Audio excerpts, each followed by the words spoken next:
Hello and welcome to your Fantasy Premier League one-stop shop. I'm your host Stephen Gallagher, world number 3 in points totals over the past 3 seasons. Today we're looking at all the key points for Game Week 13, who to buy, who to sell, fixtures to target, captaincy and more. As you can tell, I'm not in my usual setup. I am traveling at the moment in the States to see my family for Thanksgiving, so forgive me. I know you're used to much higher levels of professionalism for me, talking about FPL on my couch in what is much worse lighting, so you'll have to bear with me today. Let's get straight into the video, starting with the injury news this week. Gabriel was subbed off in the 83rd minute against Sporting in the Champions League, but Arteta said it was just some discomfort. We'll wait and see what he says about him in the press conference before the deadline.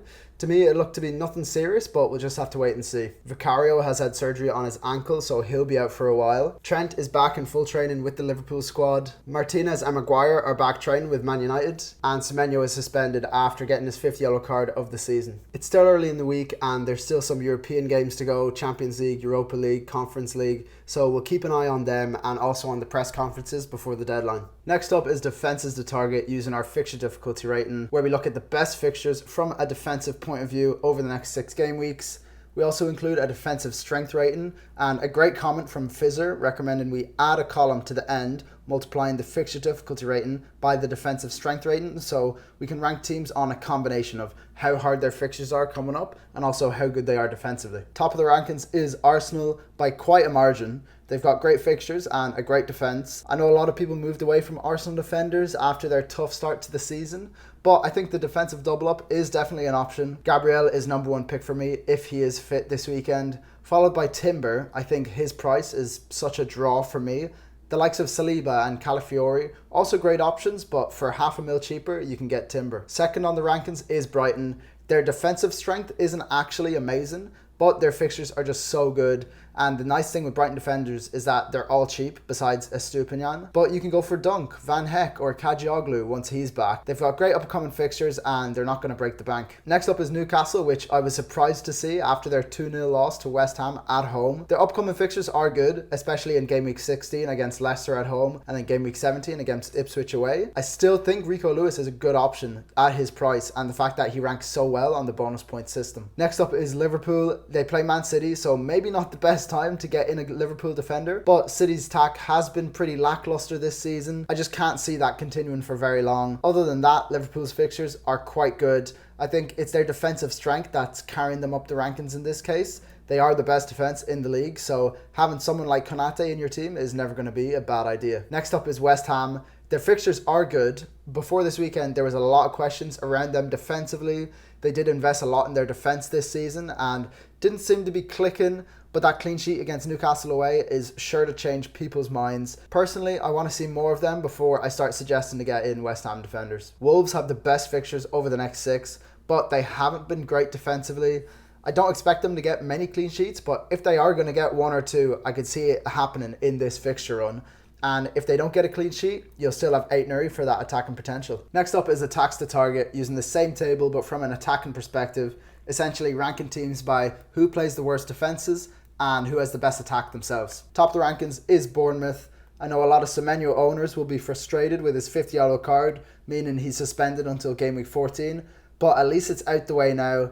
If you did have Semenyo on your watch list, I'd recommend holding off until Game Week 15 at this point because he doesn't play in Game Week 13 and then he plays Spurs in Game Week 14. Other than Semenyo, Evanilson is another good budget option from Bournemouth. I just think there's so many better options in the forward slots and we only have 3 slots, so they're quite precious. For me, Semenyo is the one to go for from Bournemouth. I'd just hold out for another 2 weeks at this point. Brighton ranks 2nd here. They have the best upcoming fixtures from an attacking perspective. João Pedro is the main man for them, and when he plays, the attack just flows through him. He's cheap, he's on penalties. The only downside is that he's not a 90-minute man currently, but at his price, with how good he's been, he's got to be on everyone's radar at this stage. In my eyes, his price is only going to go up from here if he can, avoid any injuries. In 3rd place is Chelsea. They put 2 past Leicester last weekend. I think a lot of us expected a few more goals from them, but credit to Leicester. In terms of Chelsea attackers, Jackson looks to be a really good option. He's been really impressive, and for just 7.9 mil, he's an absolute bargain in my eyes. Cole Palmer, on the other hand, had a very quiet game against Leicester and he has seemed to lost a bit of form, but his upcoming fixtures are too good to ignore.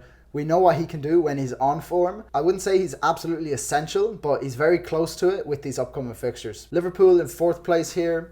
The fixtures are actually pretty tough, but even if they weren't, it's hard to suggest another Liverpool attacker besides Mo Salah. In terms of rotation and who's going to play, he's the only one who we can rely on for consistent minutes and not to mention consistent performances. By far the best FPL asset this season, maybe ever. If Palmer is close to essential, then this man is definitely essential. He's fixture proof. It doesn't matter who he comes up against. He can do the business. If you don't have him, then find a way to get him in. In 5th place is Arsenal. They've got some nice fixtures coming up. Saka and Havertz are the ones to look at for me. I think West Ham is a great entry point for an Arsenal attacker. After that is Man United, which I actually think is another great fixture for them. They conceded a lot of chances in Amorim's first game against Ipswich. The big appeal for Arsenal attackers now is that Odegaard is back. He makes them so much better going forward. Saka and Havertz are definitely the ones to consider getting in this week. On to the stats review where we look at the best performing players statistically. Players in red are the most expensive and in green are the cheapest. On to the goalkeepers. We're looking at expected goals conceded against the bonus point system. Alisson and Gallagher obviously playing for the best defence here, but not racking up much on the bonus point system. Onana, on the other hand, Man United are conceding a lot of chances, but he's making a lot of saves, which translates into those bonus points. On to the defenders, we're looking at expected goals conceded against non-penalty expected goal involvement. The two Liverpool fullbacks ranking the best here, but with Trent out injured and Robertson not getting many attacking returns to justify his price tag, there's other options to consider. Gvardiol has jumped up the plot from last week. He racked up a lot of XGI against Spurs. Even though City lost 4-0, he was playing very attacking. Leif Davis, funnily enough, ranks first for non-penalty expected goal involvement, but last for expected goals conceded. Then there's some budget options showing up really well here. Digne, Milenkovic, Hall and Robinson. So worth keeping an eye on those lads. On to the midfielders. We're looking at non-penalty expected goal involvement against the bonus point system. Palmer and Salah still leagues ahead. And then Maddison has joined Saka and Mbeumo in their little cluster after his 2 goals against Man City. Bruno Fernandes ranking highly for XGI here, but can he do it under Amorim? Bruno had very little involvement in his first game in charge. Let's see if he can fix that. Then there's some budget options standing out here like Semenyo, Brennan Johnson and Morgan Rogers. On to the forwards. Haaland with another blank, but he keeps getting so many chances and racking up so much XG. It's insane how many big chances he's missed at this stage. The main concerns when we look at strikers are they getting chances rather than are they finishing their chances? Because you need to be getting those chances in the first place.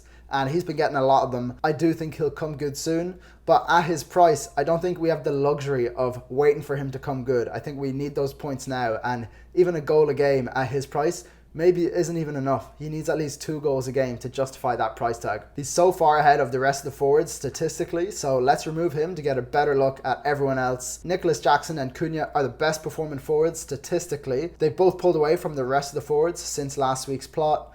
Other than that, not much has changed. Isak isn't really justifying his price in comparison to the rest of the forward budget options. On to the captaincy rankings. My number 1 pick this week is Mo Salah against Man City. Definitely not an easy fixture, but with the way City are playing and the way Liverpool and Mo Salah are playing, I expect a bloodbath this game. City just shipped 4 goals to Spurs at home and then 3 goals to Feyenoord in the Champions League. So let's see what happens when they go to Anfield. Liverpool know that with this match they can pull ahead in terms of the title race, so there's a lot of context going into this match, a lot of importance in terms of the title race. A big game, and Salah is a man for the big occasion. He's my number 1 pick. My number 2 pick is Saka against West Ham away. Arsenal are back in form, and I know West Ham just kept a clean sheet against Newcastle away, but Arsenal have a way of breaking teams down, and Saka is usually at the heart of that. I expect him to return this game. In 3rd place, I have Cole Palmer against Aston Villa at home. I think Aston Villa have looked a little leggy in recent games, and the European fixtures are just piling up for them, and it's potentially starting to take its toll. Palmer hasn't been in the best of form, but I can see him doing damage in this fixture against Villa. In 4th place, I have João Pedro against Southampton at home. He's been great since he's returned from injury. He really showed why Brighton missed him so much. He's just a great player, and Southampton are really struggling defensively. I can see him bagging a few in this game. Finally, in 5th place, I have Chris Wood against Ipswich at home. He was benched in the last fixture, but I don't think that'll happen this weekend. He'll be back in the squad and he'll want to show why that starting spot is his. He's been quality this season, and Ipswich have been shaky at the back. I expect a haul from Chris Wood this weekend. On to my Game Week 12 review. 55 points all out. A game week rank of 3.5 million, another red arrow down to 1.4 millionth. That's 5 red arrows in a row. Let's see what happened. Sanchez in nets had his clean sheet wiped out in the last minute. Gabriel had a clean sheet, but nothing from Konate against Southampton at home and Hull against West Ham at home. I did expect a lot more from the defence going into game week, to be honest. In the midfield, Salah, the absolute king, smashing it as my captain. The first time he's been in my team this season.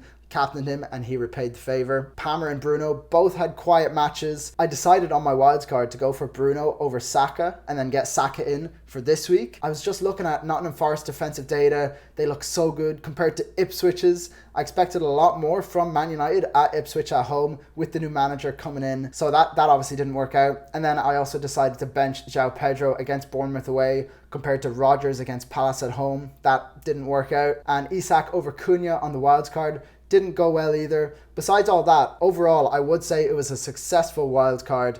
I scored way more points than I would have last week, and my team looks really well set up for the coming game weeks. Let's look at my plan going into game week 13. My game week 13 plan was already decided last week. Bruno to Saka as I originally planned. I should have just gone with Saka in the first place, but I backed United against Ipswich and trusted too much in the Forest defence against Arsenal. So I'm getting this man Saka into my team and I'm looking forward to him playing West Ham this weekend. Plan is to captain Salah against Man City. Like I said already, he's the best captaincy option this week and the vice captain is on Saka. This is all subject to change based off any info we get from press conferences. So follow me on Twitter at FPL Gallagher to see what I end up doing. That's all for today, folks. Drop a like and subscribe if you enjoyed the video. Until next time, guys, have a good one.